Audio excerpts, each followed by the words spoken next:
Singapour dévoile en ce mois de mars tout ce qui fait le charme de cette cité-État insulaire. Une vue imprenable de ses gratte-ciels de démesure, de la verdure et des averses, pour le moins surprenantes. Quelle que soit l'humeur du ciel, le travail ne s'arrête pas sur cette place financière réputée. Et dont cette ferveur flotte sur ces chantiers de Sembcorp, le FPSO, l'unité de production, de stockage et de déchargement du projet GTA. Elle reçoit ce jour une visite d'inspection du Sénégal. Nous sommes venus superviser, contrôler les travaux qui se déroulent dans le cadre des projets pétroliers et gaziers du Sénégal. Actuellement, nous avons 3 des principaux actifs de ces projets qui sont en construction au niveau de Singapour. Le premier que nous avons derrière, c'est l'FPSO du projet GTA que nous partageons avec la Mauritanie et qui est une unité qui sera chargée de faire tous les traitements des effluents provenant du puits et qui permettra de séparer les 3 couches que seront le gaz, l'huile, le condensat en l'occurrence et l'eau. Et le gaz devra être envoyé dans une autre unité. Ce FPSO, haut comme un immeuble de 10 étages, large comme 2 terrains de football, est sorti des chantiers de la Chine.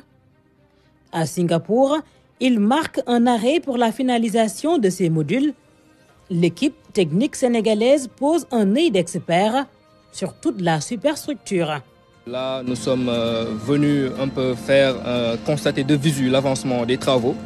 Et cela nous permet en fait de discuter avec le personnel clé du FPSO qui pourront nous donner des détails par rapport à l'avancement, par rapport aux problématiques critiques, de sorte à ce que de notre côté, on puisse continuer à faire le suivi et faire la différence entre un suivi à distance et un suivi sur place. Ces experts sont du ministère du Pétrole, de l'ANAM, de Petrosen. On est dans la joint venture, on a des parts dans ce projet-là qui sont présentement sur 20% sur la partie sénégalaise. Si on le regarde sur la joint venture des 2 pays, on est à 10%.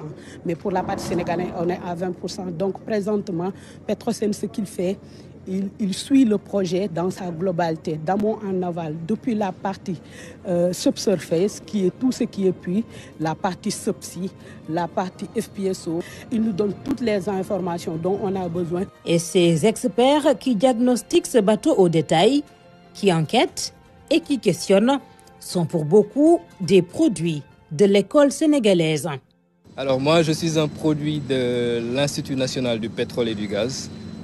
Je suis de la première promo de l'INPG et après ma sortie de l'INPG, j'ai eu la chance d'être recruté au ministère du Pétrole et des Énergies où je fais bientôt 2 ans et demi d'exercice. Moi, je suis sortie de l'université Cheikh Anta Diop de Dakar au département de géologie en tant que géoscientiste en 2016. C'est la même année que j'ai rejoint Petrosen. J'ai fait 1 an de stage là-bas et j'ai été recrutée en 2017 et depuis lors, je travaille sur le projet GTA. Donc, on a un amour de ce projet-là. On a vu le projet naître. À Singapour, ils ont eu pour guide et interlocuteurs divers partenaires qui interviennent sur le projet. BP en particulier, l'opérateur du projet GTA.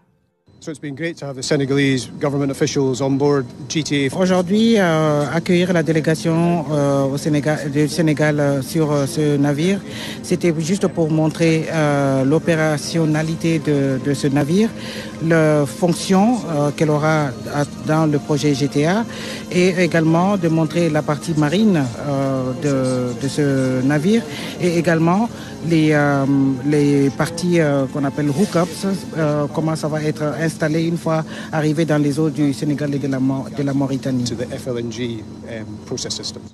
Attendu sur les eaux territoriales du Sénégal et de la Mauritanie sous peu, le FPSO tel que vu rassure le chef de la délégation. Cette unité de GTA a été en construction en Chine depuis 2019. Et ce n'est qu'en début janvier qu'elle a pu quitter la Chine et faire escale ici à Singapour. Et aujourd'hui, il y a beaucoup de progrès qui ont été réalisés. Malgré tous les défis qui sont présentés à travers la réalisation de ce projet, on constate que les travaux vont de l'avant et que l'unité serait probablement, en tout cas, voilà, dans le timing qui est prévu pour qu'on arrive à Dakar autour du deuxième trimestre, on va dire, de l'année 2023. Singapour, île située entre la Malaisie et l'Indonésie, est parmi les leaders de l'industrie maritime. Sur ces chantiers navals, pas que le FPSO du projet Grand Tortue Ahmeyim, le FPSO de Sangomar ainsi que le FLNG y sont également en construction. Cette mission d'inspection sera aussi au plus près de l'ensemble de ces infrastructures.